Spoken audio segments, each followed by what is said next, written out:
قرآن حکیم نے بھی سورہ آل عمران کے آخری رکوع میں ذکر کو سب سے پہلے اور سب سے اہم عامل کی حیثیت سے شمار کیا ہے۔ چنانچہ اس کی پہلی آیت جو ہے سورہ آل عمران کے آخری رکوع کی، اس میں تو وہی مضمون جو میں بیان کر چکا وہ آیا ہے، ان فی خلق السماوات والارض واختلاف اللیل والنہار لآیات لأولی الالباب، یقیناً آسمانوں اور زمین کی تخلیق میں اور دن اور رات کے الٹ پھیر میں نشانیاں ہیں ہوش مندوں کے لیے۔ ان کے ذریعے سے انسانی شعور کے اندر وہ معرفت رب اجاگر ہوگی۔ وہ پہلا مرحلہ اب اس نے طے کر لیا، وہ ڈورمنٹ معرفت اب ایکٹیویٹ ہو گئی۔ اب مزید فکر کا مرحلہ ہے جو اگلی آیت میں آیا ہے، الذین یذکرون اللہ قیاما وقعودا وعلی جنوبہم ویتفکرون فی خلق السماوات والارض ربنا ما خلقت ھذا باطلا سبحانک فقنا عذاب النار۔ یعنی تفکر جو ہے ویتفکرون فی خلق السماوات والارض، وہ تفکر کرتے ہیں، غور و فکر کرتے ہیں آسمان اور زمین کی تخلیق میں، لیکن اس تفکر کے ساتھ لازماً ذکر، اور ذکر مدام، ذکر بھی وہ کہ جو مستقل ہو، ہر حالت میں ہو۔ الذین یذکرون اللہ قیاما وقعودا وعلی جنوبہم، وہ لوگ کہ جو اللہ کو یاد رکھتے ہیں، اللہ کا ذکر کرتے ہیں، کھڑے ہوئے بھی، بیٹھے ہوئے بھی، اور اپنے پہلوؤں کے بل یعنی لیٹے ہوئے بھی۔ اب ان تین کے سوا تو کوئی پوزیشن انسان کی نہیں ہے، اسی کا نام ہے دوام ذکر۔ اور اس کے ساتھ اگر وہ تفکر کرتے ہیں تو ان کا فکر اگلی منزل تک پہنچتا ہے۔ تو پہلی شے تھی فکر انسانی کی صحیح رخ پر مزید پیش قدمی اور پیش رفت، اور اس کے لیے لازم ہے ذکر و فکر کا امتزاج۔ دوسری چیز کو لیجئے عمل کی درستی۔ اس عمل کی درستی کے لیے اللہ تعالی کے ساتھ ایک گہرے تعلق کی ضرورت ہے،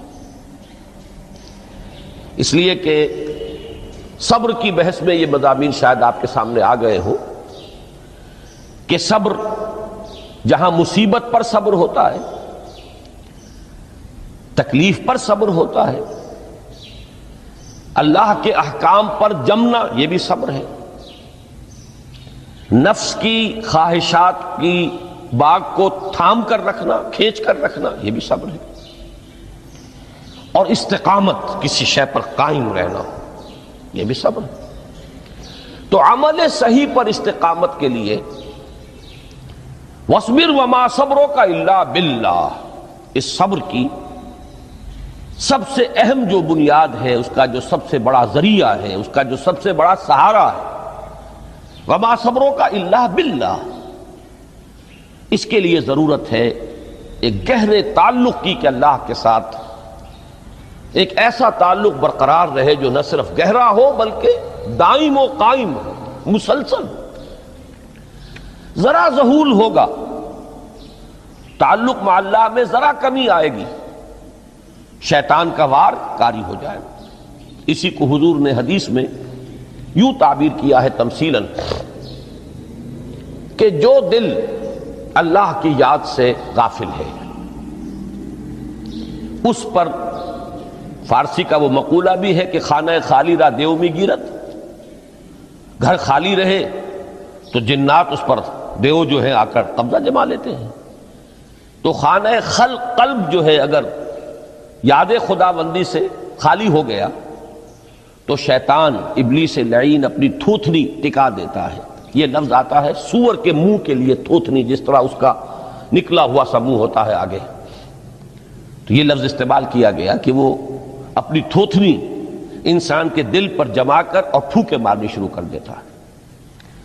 تو شیطان کو موقع ہی تب ملتا ہے جب انسان کے تعلق مع اللہ کے اندر کمی ہو، وہ خانہ بالکل خالی ہو گیا ہو یا اتنا ضعیف ہو گیا ہو کہ کل عدم ہو جائے، گویا کہ نہیں۔ تیسری چیز کی طرف آئیے، روحانی ترقی. روحانی ترقی کے لیے میں ایک اصطلاح کے سامنے لا رہا ہوں. اس سے مراد کیا ہے؟ روحانی ترقی کے لیے ہماری دینی اصطلاح ہے تقرب الی اللہ. اللہ سے قریب تر ہوتے چلے جانا. اس پر میرا ایک کتابچہ بھی ہے. تقرب الی اللہ کے دو مدارج، دو درجے، جو در حقیقت ایک حدیث نبوی علیہ الصلوۃ والسلام ہی پر مبنی ہے کہ حضور نے ایک درجہ قرار دیا ہے تقرب بالفرائض، فرائض کے ذریعے سے انسان اللہ کا قرب حاصل کرے. ایک ہے تقرب بالنوافل، نوافل کے ذریعے سے اللہ کا قرب حاصل کرے.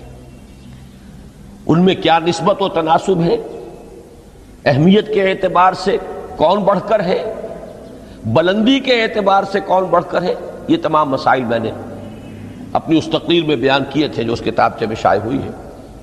اس وقت میں اس کی تفصیل میں نہیں جا رہا، صرف یہ تذکرہ اس لیے کر رہا ہوں کہ جن کو بھی خواہش ہو جائے وہ اس کا مطالعہ کرے. ہماری اس وقت کی گفتگو سے وہ کتابچہ اس جگہ پر منسلک ہوگا. تو تقرب الی اللہ، یہ تقرب کوئی فزیکل فینومینن نہیں ہے، جسمانی یا مادی مسئلہ نہیں ہے. اللہ سے قرب یہ نہیں ہے کہ کوئی کروڑوں میل کا فاصلہ ہے، اب ہمیں کوئی رسی پر چڑھنا ہے اوپر بڑی محنت اور مشقت سے. فصل تو ہے ہی نہیں، فاصلہ ہے ہی نہیں، بعد ہے ہی نہیں. نحن اقرب الیہ من حبل الورید، ہم تو انسان سے اس کی شہرگ سے بھی زیادہ قریب ہیں. هو معکم اینما کنتم، وہ تو تمہارے ساتھ ہی ہوتا ہے جہاں کہیں بھی تم ہو. بس صرف یہ کہ تمہاری توجہ نہیں ہوتی، تم اور چیزوں میں مشغول و مصروف رہتے ہو، تم ہماری طرف دھیان ہی نہیں دیتے، تم ہماری طرف متوجہ ہی نہیں ہوتے. ہم تو مائل بے کرم ہے، کوئی سائل ہی نہیں، راہ دکھلائیں کسے رہنو منزل ہی نہیں. انسان جب متوجہ ہو جاتا ہے اور بڑھتا ہے، آگے پیش قدمی کرتا ہے روحانی اعتبار سے، تو یہ ہے در حقیقت تقرب الی اللہ، اور اسی کو ہم کہیں گے روحانی ترقی. اب ان تین چیزوں کو اگر آپ نے ذہن میں جما لیا، پھر میری بات کی ترتیب اس کو ذہن میں قائم کیجئے. ہم چلے کہاں سے؟ کہ دین کے ساتھ اصل مناسبت فلسفے کی نہیں، حکمت کی. نمبر 2، حکمت قرآنی کا پہلا اور اہم ترین اور بنیادی مسئلہ معرفت رب کا حصول ہے. اس کا نتیجہ شکر خداوندی ہے. اس کا ذریعہ آیات آفاقی، آیات انفسی، اور سب سے بڑھ کر آیات قرآنیہ ہیں جو الذکر ہے، جو تذکرہ ہے، جو ذکرہ ہے. لیکن اس پہلے مرحلے کو اگر کوئی انسان بفضل ہی تعالی، اللہ کے فضل و کرم سے طے کر لے، اب اس کے سامنے تین مسئلے ہیں. فکر کی مزید پیش رفت، مزید پیش قدمی صحیح رخ پر، اس کے لیے ذکر اور فکر دونوں کا امتزاج لازمی ہے. فقر قرآن اختلاط ذکر و فکر.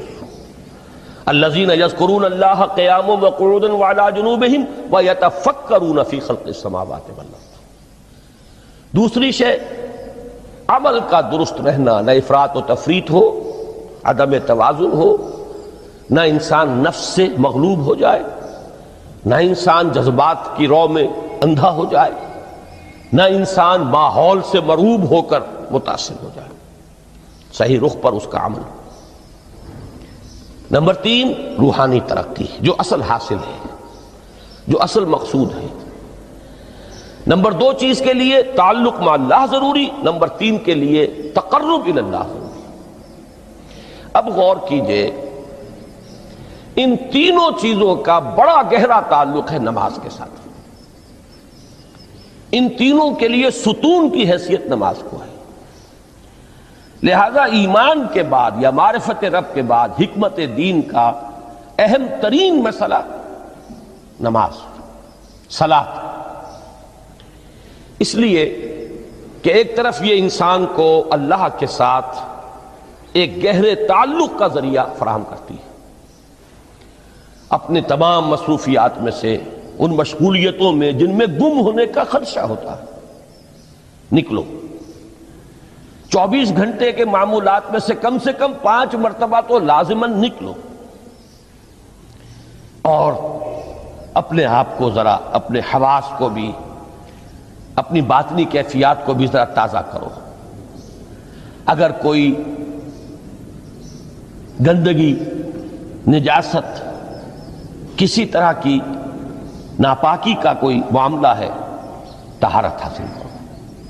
طہارت سے تمہارے اندر روح کو بھی بالیدگی ہوگی، تمہارے حواس بھی تازہ ہوں گے، تم گویا کہ بحیثیت کل تمہاری ہستی چاق و چوبند ہو جائے گی۔ وہ کسل، وہ سستیاں، وہ جو ایک کثافتیں ہوتی ہیں، ان سب سے نجات حاصل کرو، اور اب اپنے رب کے حضور میں کھڑے ہو جاؤ، اس کے ساتھ اپنا عہد بھی تازہ کرو، اس کی اہم صفات کو بھی اپنے ذہن میں پھر مستحضر کرو۔ یہی وجہ ہے، دیکھیے میں نے جو آیات آپ کو شروع میں سنائی تھی، سورہ لقمان کی 2 آیتیں، پہلی آیت میں اس کا ترجمہ کر چکا، دوسری آیت وَلَقَدْ وَإِذْ قَالَ لُقْمَانُ لِابْنِهِ وَهُوَ يَعِظُهُ يَا بُنَيَّ لَا تُشْرِكْ بِاللَّهِ إِنَّ الشِّرْكَ لَظُلْمٌ عَظِيمٌ۔ اس کے بعد درمیان میں کچھ مضمون آ کر پھر وہ آیہ مبارکہ آئی، یا بنی اقم الصلاۃ وامر بالمعروف وانہ عن المنکر واصبر علی ما اصابک۔ گویا کہ اہم ترین چیز، بنیادی ترین چیز، اللہ کو محض پہچان لینا کافی نہیں ہے، یاد رکھنا ضروری ہے۔ اللہ یاد رہے گا تو فکر صحیح آگے بڑھے گا۔